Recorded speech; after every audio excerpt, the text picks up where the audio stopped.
There is a chance that. Do we have a complete thought? Still no complete thought. Therefore, the third choice is not a sentence. Last, I am. Is there a complete thought? I am. Yes. Masabtan ba nimo? Masabtan, di ba? Ako. I am. Like, are you this person? Yes, I am. I am. Do we have a subject? We have a subject, right? The subject is I. Ako. Do we have a predicate? Yes, there is a verb. Am. So therefore, the answer is I am. This is the answer, class. Okay? Do not worry. Those who still haven't answered the long test, kay ipausab na ako ni tanan. Okay? So you will have to redo your long test today. Pass it when you have time. Until tomorrow lang ha. So since now you have a review this afternoon, after you review this afternoon, you can answer na this one. Okay? Sabot ba? So, after this, I will open again and you can answer everything again. I will not record your score before. Huh? So, let's see which among your scores ang mas taas, kung ang first ba or ang second. And kung asa to ang mas taas nga score, those will be the ones that will be recorded. Okay? Okay, let's continue. Next. Which among the choices is a sentence? Alin ba dyan? Okay, let's look for the subject and the predicate. A man with black shirt.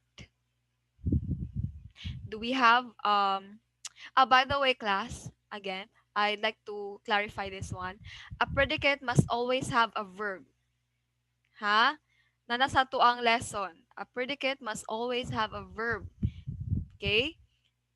So, kani, a man with black shirt. Do we have a predicate here? Wala. We only have a subject. Who are we talking about? A man with the black shirt. Okay, so this is not a sentence. Second, the blue moon. Do we have a predicate? Wala. Okay, still no predicate. Therefore, it's not a sentence. Kaning last, there is a time that. Do we have a complete thought? Wala. Therefore, it's not a sentence. Okay? Not a sentence. Kaning ikatulo, I see it. Do we have a subject? I. Diba? I is a subject. Do we have a predicate? See it is the predicate. So, na I subject? Check. Na I predicate? Check. Now, last question. Do we have a complete thought? I see it. Can you understand? Nakita na ako.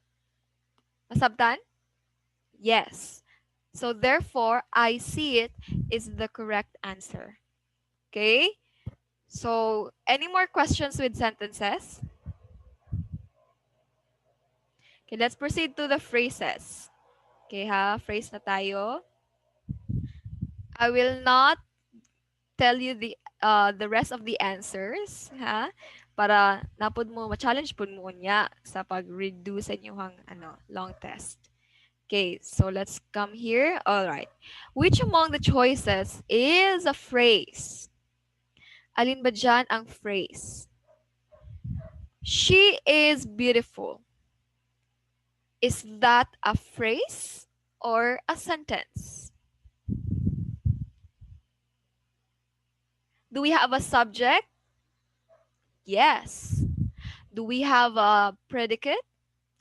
Yes. We have a complete thought? Yes. Therefore, she is beautiful is a sentence. Next. Ito lang. Ito. I didn't like the ending. I is a subject. Didn't like the ending is the predicate. And there is a complete thought. Therefore, it's a sentence. You did hear me out. You is the subject. Did hear me out is the predicate. And there is a complete thought. Therefore, this is a sentence. Waiting for the rain. Do we have a subject? Wala.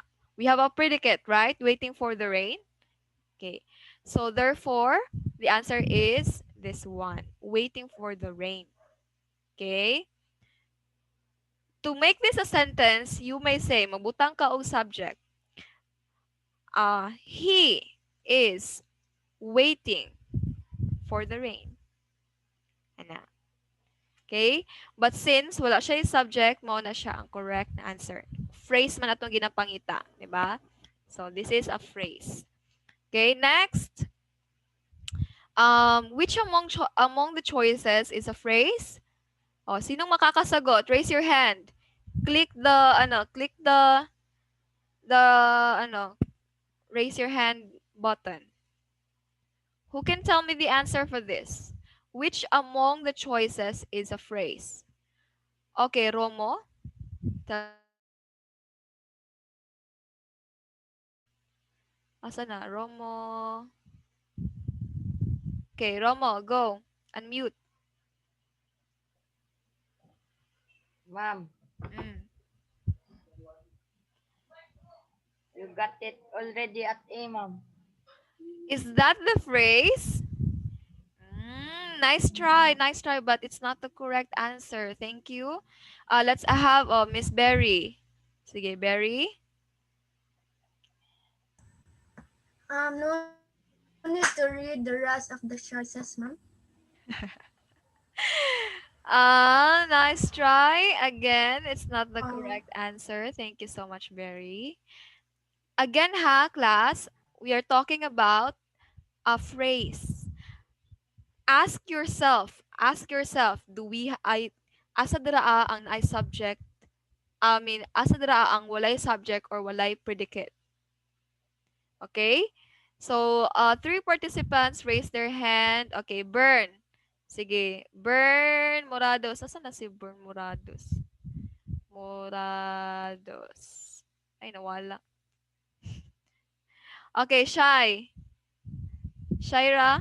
Shaira ba? Ayun. Sige, si Burn. Si Burn. Ate, nakita ko na si Burn. Okay, Burn, what's the answer? Ma'am, the answer is the good man. Yes. Okay, very good. That is the correct answer. Okay, thank you so much, Burn. Okay, next time na lang, Shaira. And so the rest na nag-raise ng hand. Okay? So, look at here. Do we have a subject? Wala, right? Wala yung subject. Therefore, di na siya kompleto. And so, this is not a sentence, but a phrase. Remember, we are looking for a phrase. Ito, yes, you've thought it right. You here is the subject. No need to read the rest of the choices is still a sentence. Meaning, you ang subject diri and wala lang nakabutang. But you see, it's understandable. Right? Understandable siya. So, it still have a complete thought. Although, it's not specifically written there. Okay, no need to read the rest of the choices. It's still a sentence. Nalibog mo dere? Di ba? Kani man gud wala man gud siya sense. Mo na siya basta phrase. Wala siya complete thought, so wala siya sense. Mo na siya nga pag moingon ka nga if you say uh, take answer your exams now. Answer The exam now. Kana, I know. Ayan lang. Get the cup of coffee. Ayan. Get the cup of coffee. Do we have a subject there? Wala nakabutang, di ba? But it is understandable nga gisugo ti ka. So, since it still have a complete thought, it's still a sentence. Get the cup of coffee. Come here. Mo na siya magyatawag na imperative sentences. Imperative ba? Yes, mga sugo.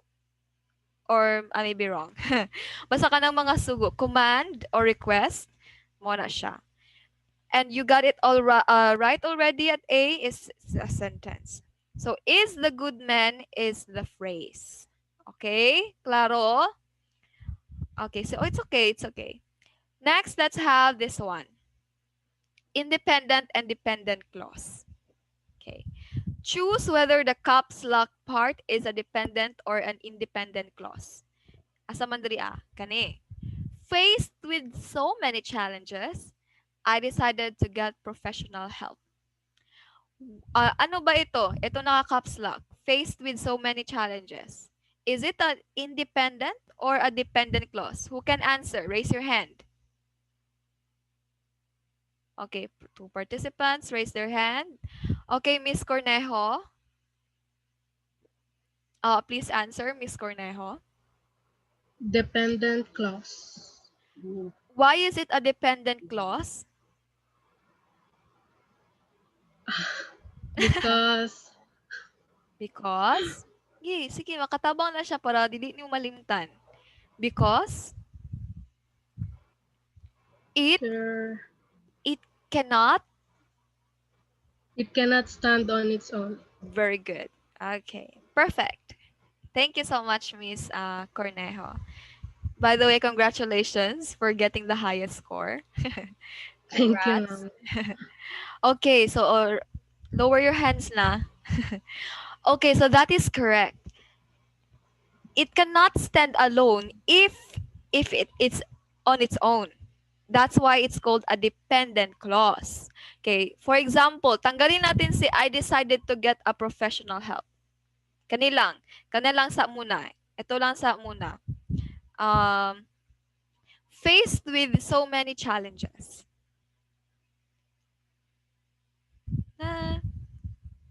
Faced with so many challenges. Diba? You're waiting for a continuation. Because it's kulang. Kulang siya kung siya lang isa. Kung kanilang siya nga isa nga clause. Okay?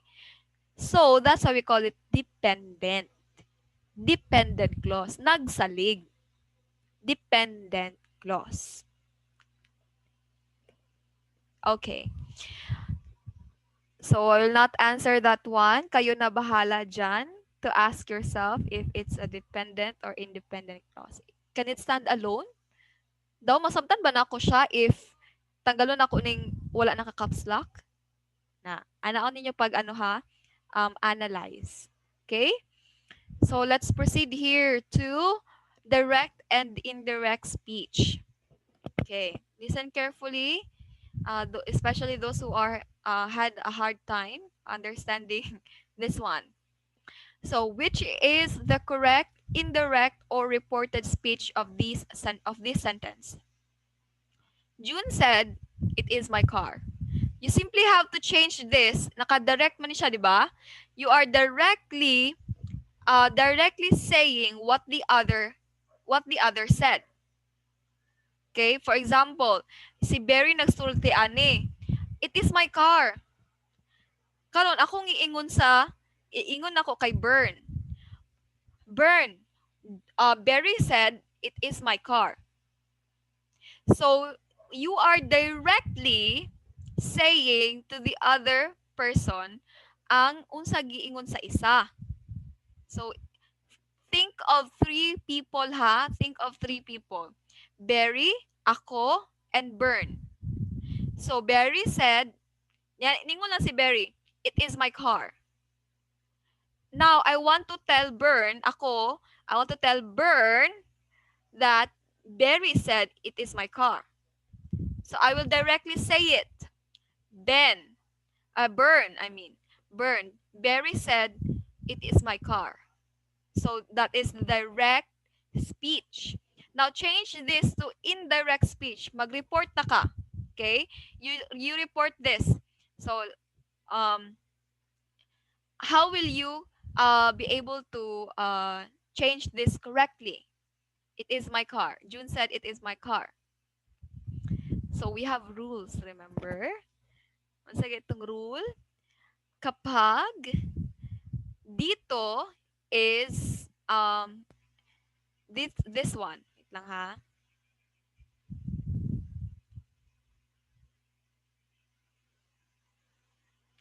Kapag this one is naka-present tense, eto, if the verb in the quoted part is in the present tense, when you change the direct speech to indirect speech, we change the verb from the quoted part from present, kung present siya, from present to past tense.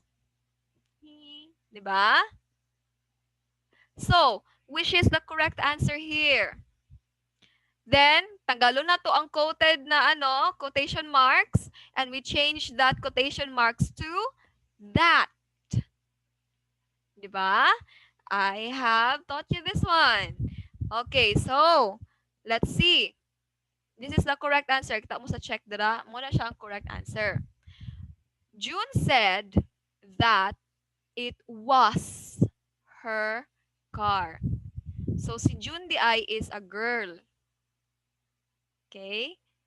So, that is the indirect speech of this direct sentence. Okay? Do you have questions? Raise your hand if you have question.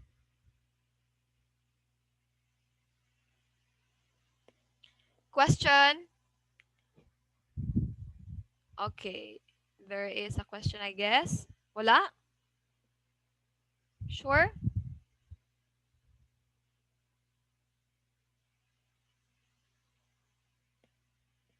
Sure, Claro?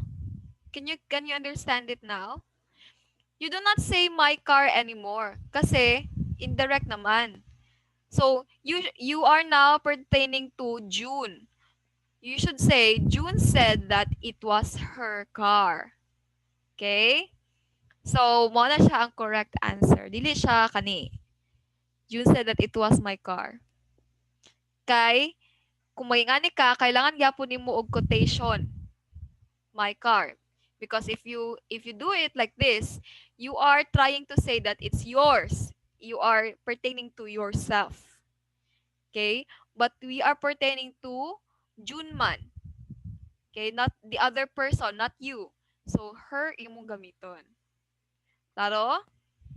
Okay, let's proceed to the next one. Ito. Jim said, I work there every day.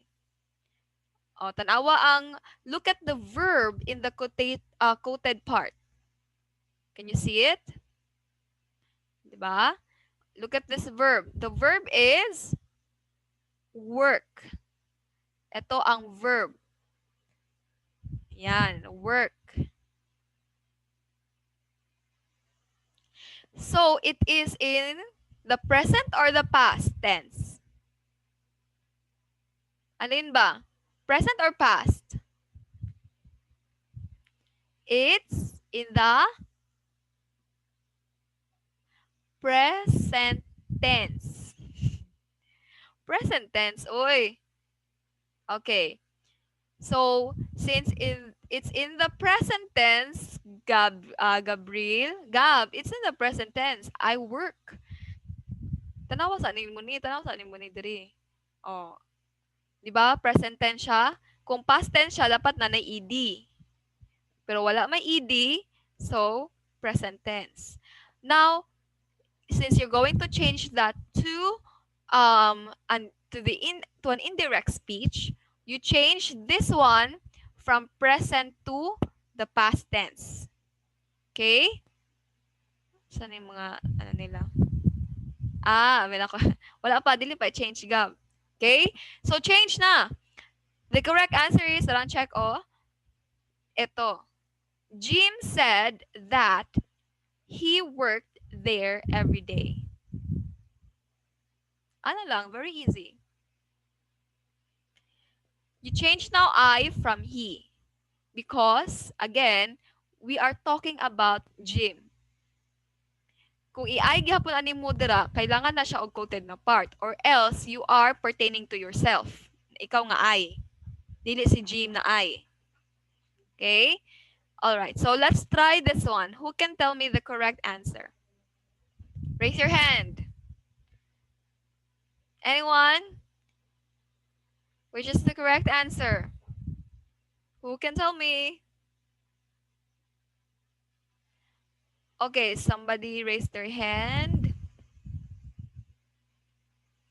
Okay, let's see. Let's have Mr. Castardo. Sige, Jazz. What's the answer, Jazz? My answer is, ma'am. Nan said that she had finished her homework.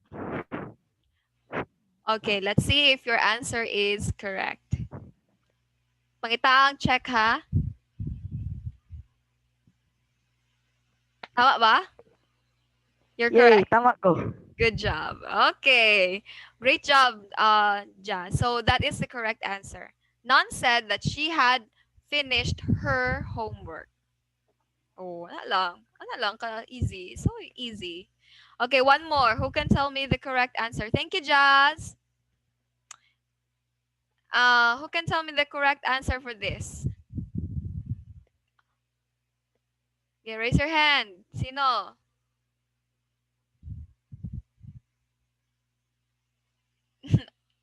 Do not raise your hand sa camera. Raise your hand tong button nga raised hand. Okay, let's have Aliyah. Okay, Aliyah. Letter A. Char. Wala may letter A, wala may letters. Ay, Kaning she first. said to me that she can sleep alone. Okay. Yeah, I feel it, Char.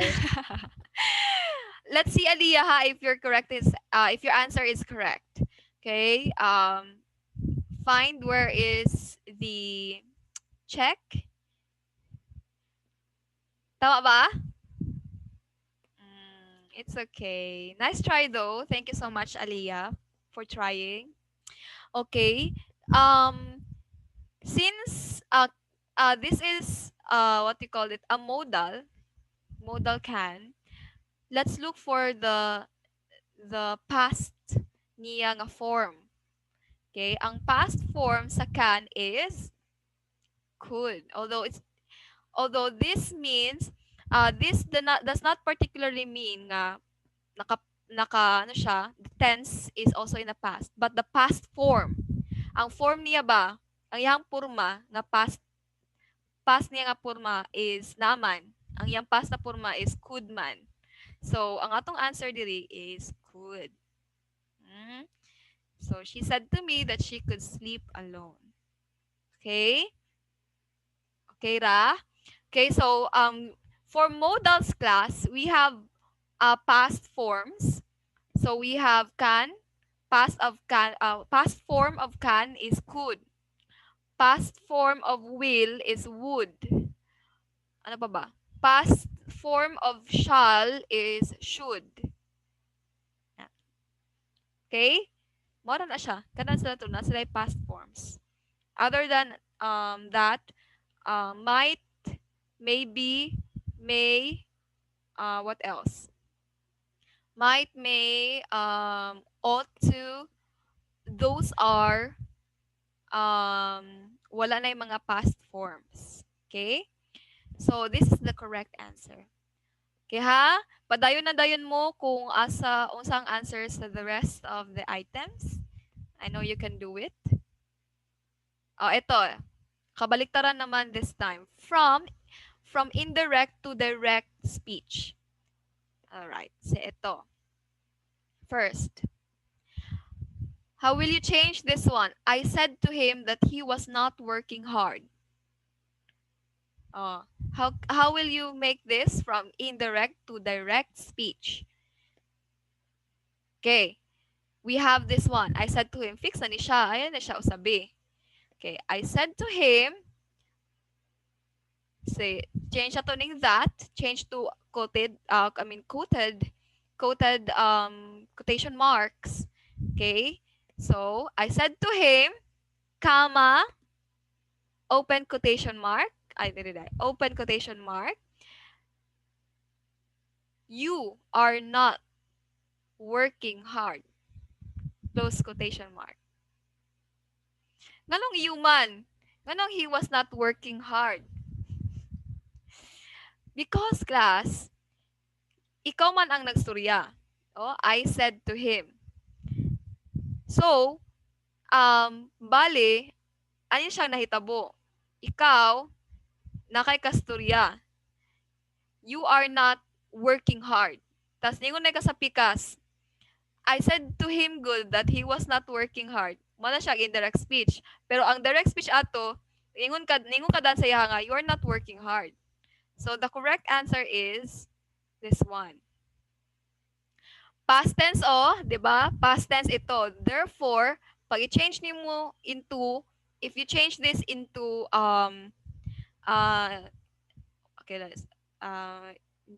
direct speech, nalibog na ko. Present tense siya dapat. Okay? So you are not working hard.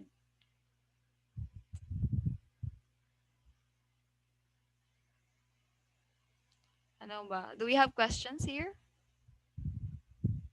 There are no letter in it? Okay. So that is the correct answer, ha? This is not the correct answer. Pero sige na lang. Next time, I'll change this one nga palilim o maglibog. Ato nang EU tanan. Okay? So, next one. Eto. Which is the correct direct speech of this sentence? His father ordered him to go to his room and study. So, if nakaano na siya, naka-direct speech na siya class, ingani gyud na siyang nahitabo. Ordered him to go to his room and study. Eto na siya. Go to your room and study. Niana gyud na ang papa. Okay? So, this is the correct answer. Ordered him to go to his room and study. Okay? So, I'm going to tell you na lang all the answers here para maka-check na mo. Okay, ito. She said that her brother was getting married. Who can tell me the correct answer? Rods, can you tell me the correct answer? What do you think? Masuelo, Richard. Kaya? Okay, let's see. Let's ask Miss Angela. Sige, Angela, what's the answer? She said my brother is getting married. Okay, thank you so much. Let's see if your answer is correct. And you are correct. Thank you so much, Miss Angela. Yes, is getting married. Is kay was man ni diri, so dapat kabaliktaran. My brother is getting married. That is the correct answer. Okay, so eto. Eto na yata ang last. Yes. Change this to direct speech. The Bible said that Jesus loved you deeply. So, change this one. Loved to loves. So, ito. No, ito. The Bible said Jesus loves you deeply. Said. Still said, not says. The Bible said. Okay? All right. So, ito na lang. Sasabihin ko na lang. Ito yung answer. Change this sentence correctly. Jesus said, I'll give you rest. So, change to indirect speech. Jesus said that He would give us rest. Remember? Will ni nakabutan din. Ano na siya? I will give you rest. Ako lang na siyang gi-contract. I'll give you rest. Okay, but it's still the same. So will, again, past form of will is would. So He would give us rest. All right?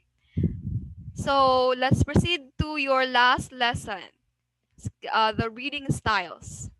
Eto, very easy. Ito yung pinaka-easy sa lahat. Tama ba? So, again let's review skimming. Skimming is getting the main idea of the sentence, of the text. You're not reading everything, but you're just simply reading some of the text in order to get the gist of what it is about. Kasabot, murag nanguha lang ka ba unsa ni summary ani. Okay? So, that is skimming. Now, scanning is looking for a particular word. So, you already know your goal or what you're looking at, and you just simply want to find that thing that you are looking in the book. So, mag-scan ka. Ano ba? Scanning. So, scanning mo asa dira ang name, asa dira ang word that you are looking for. When you skim, you don't know what you don't know what the text is about first. Wala pa kay goal. Gabasa pa ka and you're still looking for the main idea of what the text is about. Scanning, you have a particular goal of what to look for. Okay? In the text or in a textbook, in a book. Extensive class is reading for pleasure. So you read because these books are books for pleasure, like for entertainment. So example, yung mga magazine, yung mga poetry, yung mga novel, yung mga mahahaba na mga stories. Okay? You read it because you want to be entertained. And that's extensive reading. Intensive reading now is doing a study. Mag-research ka, imuha yung balik-balikon og basa aron imuhang masabtan. Now, this one, an article in your textbook for the next exam. What reading style should you use? You are doing a review na. Nag-review na ka for your next exam. You will review this article in your textbook. Are you still going to do extensive? Mag-extensive reading pa ba ka? You read it because you read it just because you want to read it? No. You read it now because you have to, right? Now, are you looking for a particular word or a group of words? No, you're not looking for a particular group of words. Your target is to review. So, it's either skimming or intensive ang answer. You may skim, you just want to get the gist, the main idea, kay para masabtan nimo, mabalik nimo ang lesson, or you may research more kay aron you can remember, understand it, and then it will not get out from your mind. So it's either skimming or intensive. Mo na siya ang answer. Any question? Do you have question, class? Wala na. Let's do this quickly na ha, kaya hapit na 12. Like 2 minutes na lang. Okay, ito, a long story in a magazine. What kind of reading should you do? Mag-skim lang ba ka? Long story. Are you sure skimming? Nice try, but no. Because it's a long story in a magazine. Magazine. You don't read a magazine unless you like it. It's extensive. Okay. Tama to siya, extensive. Okay. All right, so that is the correct answer, extensive. Okay? All right. Now, eto, a poem. Very easy. What is the answer? Scanning. Mag-scanning ka? Mag-scanning ka sa poem, Mr. Gabriel? Yes, still extensive because when you say poem, kanang taga ni oy, it's more on appreciating the beauty, right? Appreciation na siya and difficult na siya sabton. So most probably you read it because you would want to read it. Okay, labi na gusto siya sabton. Di ka ganahan mo basa no, pero unless na passion ni mo magbasa og poem, then you will be interested in reading poetry. Okay? Okay, so answer is extensive. Next, a telephone guide. Kanagong, when you say telephone guide, kanagong, when you buy a new phone, there's this small book, it's a booklet, right? There's this booklet that will tell you about the things on your phone. The question is, do you read everything? Like, will you do an intensive reading sa kanang telephone guide or sa cellphone guide? Basahon ba din mo tanan? Di mo na halos basahon, di ba? But when you have to, you simply do scanning class. Mag-scan ra ka. Asa dito ang kanang important nga kuan. Say no, you bought a new cell phone. So you would want to know the spec of the phone, your cell phone. So you would only look for the specs. Scan na lang nimo ang guide. Di na nimo basahon tanan guidelines to Okay? So that's an effective way of reading a telephone guide or cell phone guide. Yes, that's correct. Scanning. Okay, next. Ito. A dictionary. Now, I know most of you do not read a dictionary. Pero, when you say dictionary, it's the meaning of all the words in a language. Basahon ba nanimutan ng dictionary? No, but you just simply look for the meaning of the word, and so you do what? You do some scanning. It's not intensive. And not skimming, because if you are going to skim, mag-skim ka sa dictionary, sato pa, basahon nimo para makuha nimo ang main idea sa dictionary. So basahon nimo sato. No.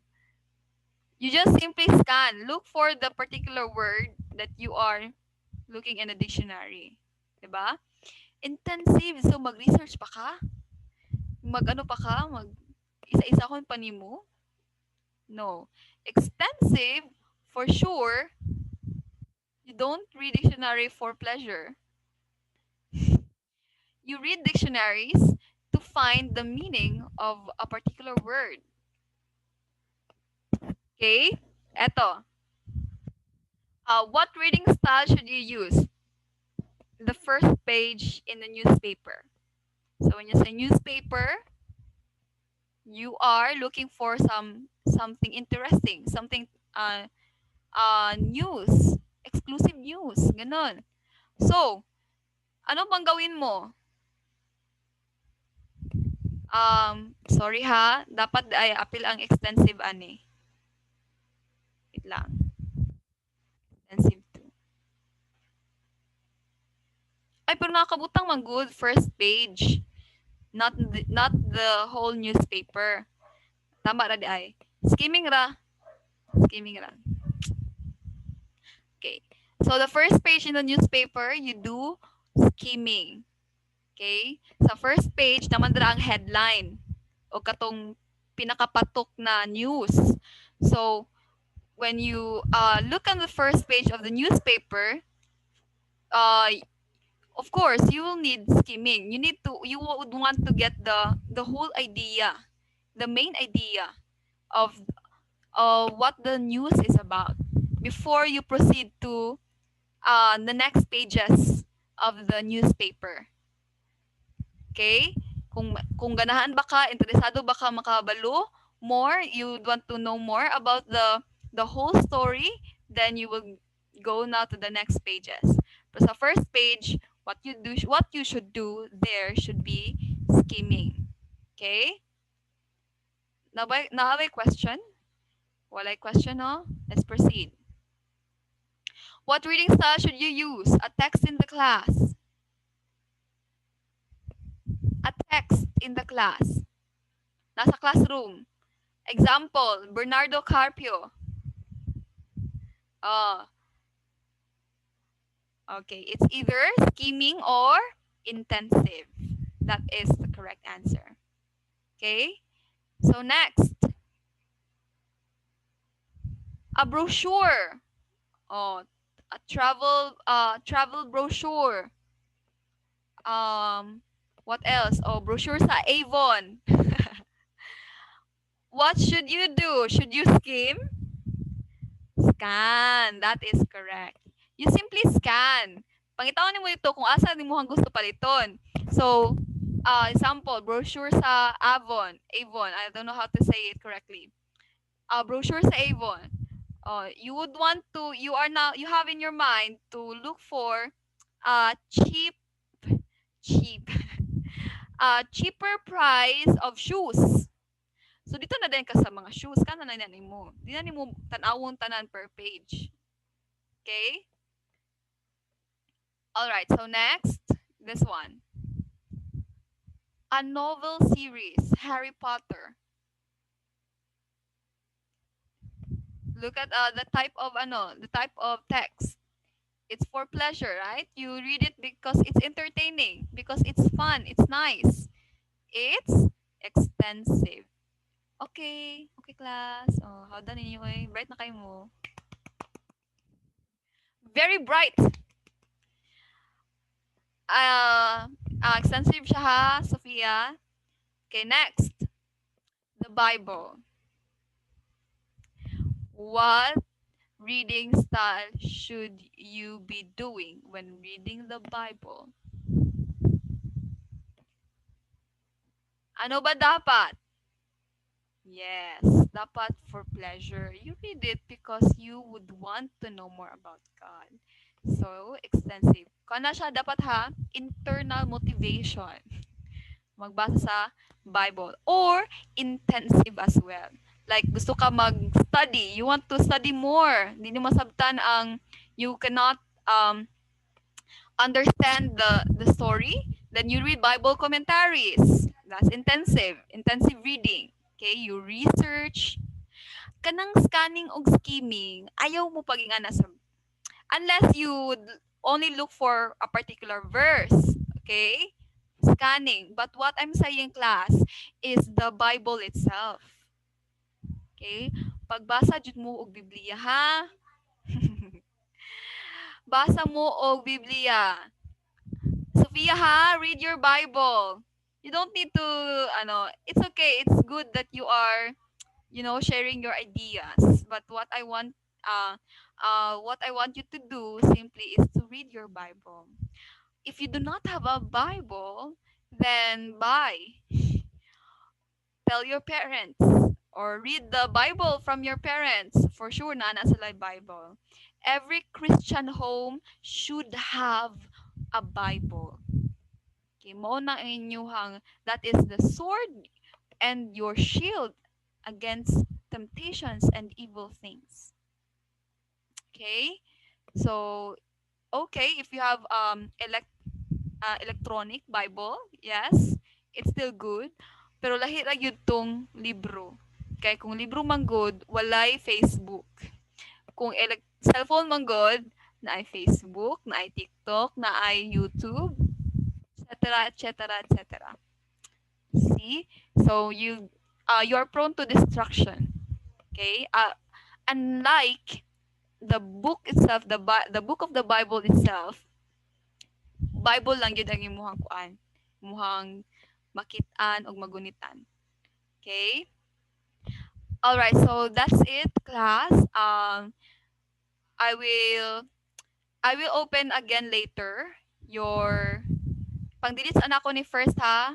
Delete ko muna lahat ng answers ninyo and then I will open after your test mag-test ba mo sa math? After sa review ninyo sa math this afternoon. So probably 4 p.m. So I'll give you 1 hour to answer it. To answer again your test, ha? Okay? So bye everyone. Thank you so much for your presence today and your participation. God bless you all, class. Thank you and see you. Let's sing a closing song na. And I'd like to ask Miss Sophia, Miss Sophia, to pray for our closing prayer. Okay, let's sing. Thank you, Lord. Thank you, Lord, for saving my soul. Thank you, Lord, for making me whole. Thank you, Lord, for giving to me thy great salvation so rich and free. Amen. Let's pray. Almighty God in heaven, thank you for this day. Please guide us, protect us. Please give us knowledge and wisdom. In Jesus' name, amen. Amen. Okay, thank you, Sophia. And thank you, everyone, again, once again. Goodbye. See you.